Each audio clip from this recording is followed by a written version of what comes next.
Hey traders, it's John Fortune here of this week's weekly Forex forecast for the 24th of August to the 28th of August 2020.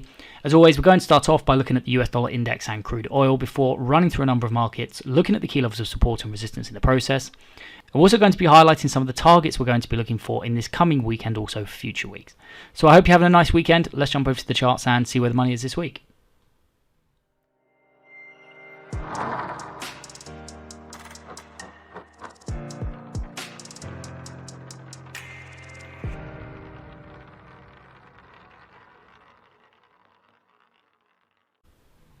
As always, we're going to start off by looking at the US dollar index. Now, last week we highlighted the fact that the US dollar index was starting to lack a bit of momentum. It was struggling to break the lows with any real conviction, but the downtrend is still intact. And we highlighted the 93.67 in previous videos to look for a decline to the downside. We did trade into this and we had a really nice sell-off, and we came very, very close to the target set. We made new lows, but we just missed the target at 91.99. So very simply put, as we're now getting a pullback towards the 93.67 once again, this is going to once again be a great opportunity to start to look for bearish setups.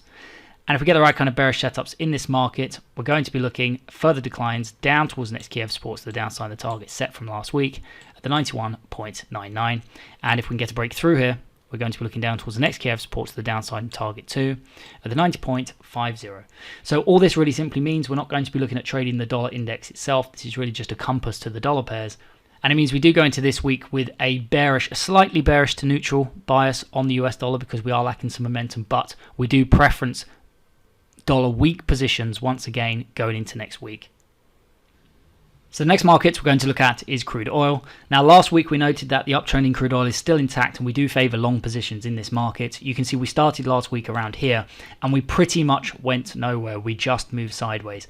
So very simply put, going into this week, as we are approaching the next key of resistance to the upside and the target set at the 43.69, any further pullback towards the 33.66 will be considered a great opportunity next week to start to look for bullish breakouts to the upside. And if we get the right kind of bullish breakouts in this market, we're going to be looking at initiating longs up towards the next key of resistance to the upside and the target set at the 43.69.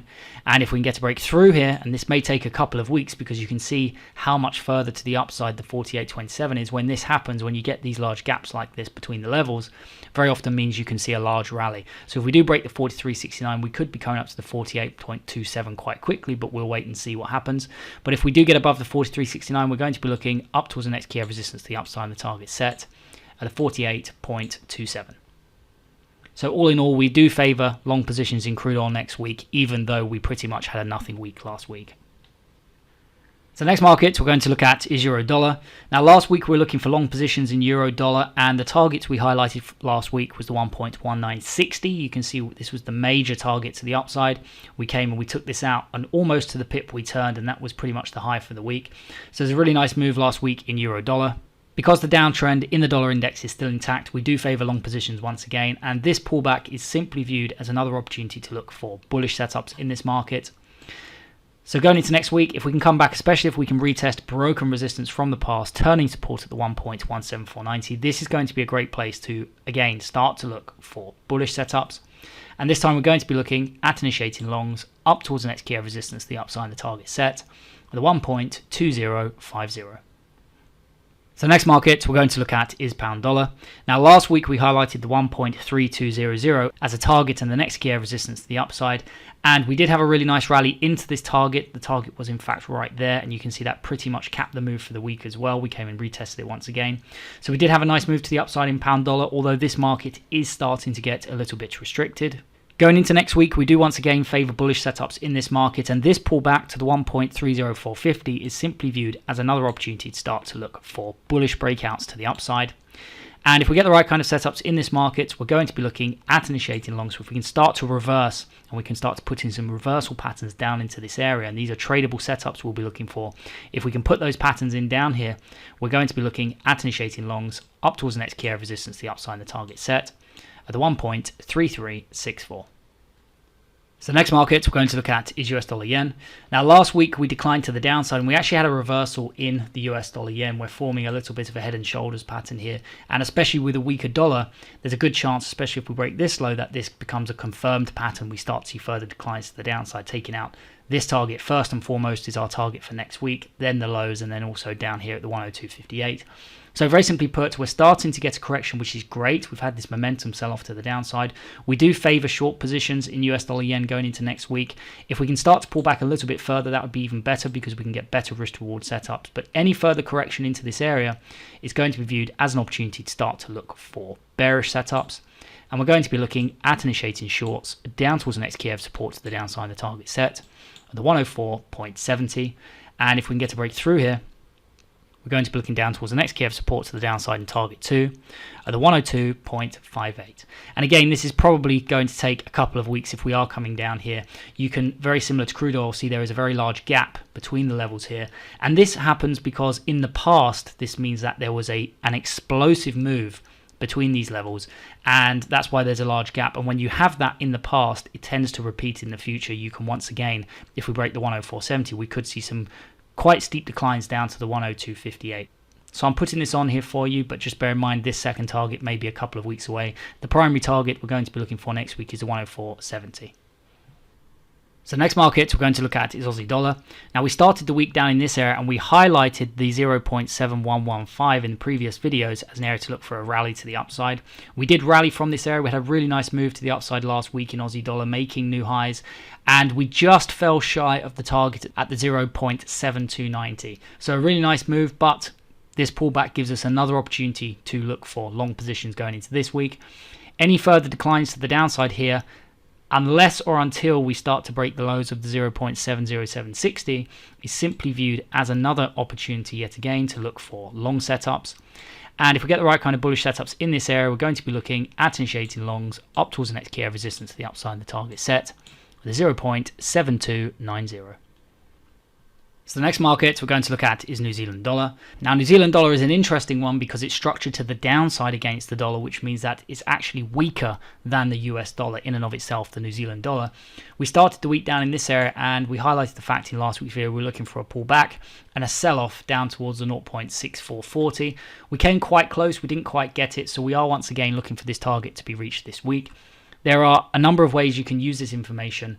One, you can keep this as a plan B currency. So if you start to see the dollar strengthening and the plan A currencies of dollar weakness, which will be my plan A going into next week, if it fails to materialize, you can come and look for a short position in this market, or you can what's known as synthetically hedging it. We discussed that a little bit in a couple of videos back. Or the third way, if you just don't want to trade it at all, is to use it to look at other currency pairs, because what this is telling us is the New Zealand dollar is weak going into next week. So if you wanted to look towards Euro New Zealand to the upside, Aussie New Zealand to the upside, etc., that would be a good way to use this information as well.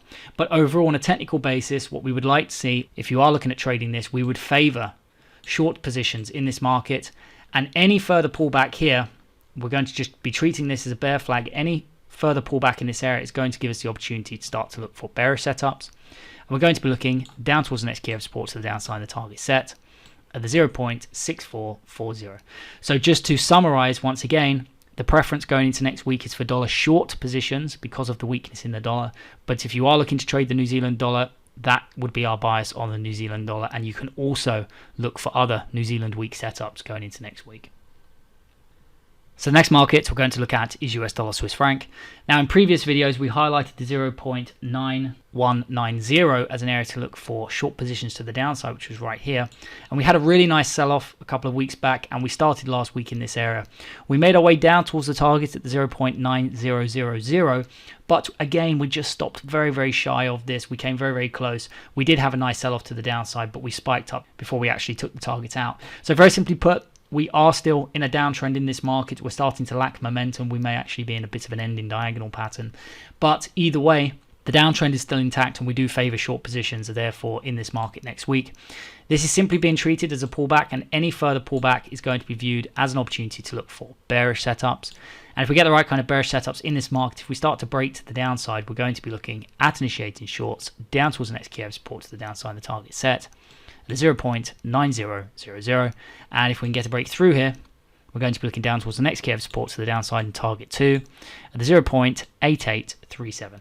Just bear in mind to come all the way down to the second target maybe over the course of a couple of weeks. So next market we're going to look at is US dollar CAD. Now we started the week last week right here, and we highlighted in last week's video we were looking for a sell-off to the downside. We were looking for further declines in this market and for this to make lower lows. We did favor short positions last week. We came down and took out the target set at the 1.31720. Now very simply put, going into this week, I would like to see this market correct a little bit further because we are coming closer to the second target at the 1.3081 from last week. So any further pullback in this market would be fantastic because we get really nice risk to reward setups in this market. But any pullback towards the 1.33320 is going to be viewed next week as an opportunity to start to look once again for bearish setups in this market. And we're going to be looking at initiating shorts down towards the next key area support to the downside and the target set at the 1.3081. And last but not least, we have gold. Now, last week we highlighted the fact this sell-off was really just still a pullback. The overall trend in gold has not changed. The uptrend is still intact, and therefore we were looking for long positions in this market. We started the week right here, and we did have a really nice rally, but we ended up basically negating that rally, and we came back, and this ended up being a nothing week in gold last week. Very simply put, we do still favor long positions in this market unless and until we break the 1861.50. Any further pullback is simply viewed as another opportunity to look for bullish setups in this market. And we're going to be looking at initiating longs. First of all, going into next week, because this was such a steep sell-off, we're going to be looking back up to the highs over here as the first target. So the overall key area resistance and our major target is the 2104, but this may take a couple of weeks. If you want a conservative target for next week, you can look for the highs over here or roughly the 2020. So the target we'll be looking for next week is a rally back up to new highs at the 2020.20. And if we can continue up from here, we're going to be looking up towards the next key area resistance, the upside, and the overall major target at the 2104.380. So overall, as this uptrend is still intact, we favor long positions. We do see it as long as we do not break the 1861.50 coming up to the 2104.38, but this may take a couple of weeks. Therefore, the highs over here will be our initial target for next week, but our overall target remains the 2104.38.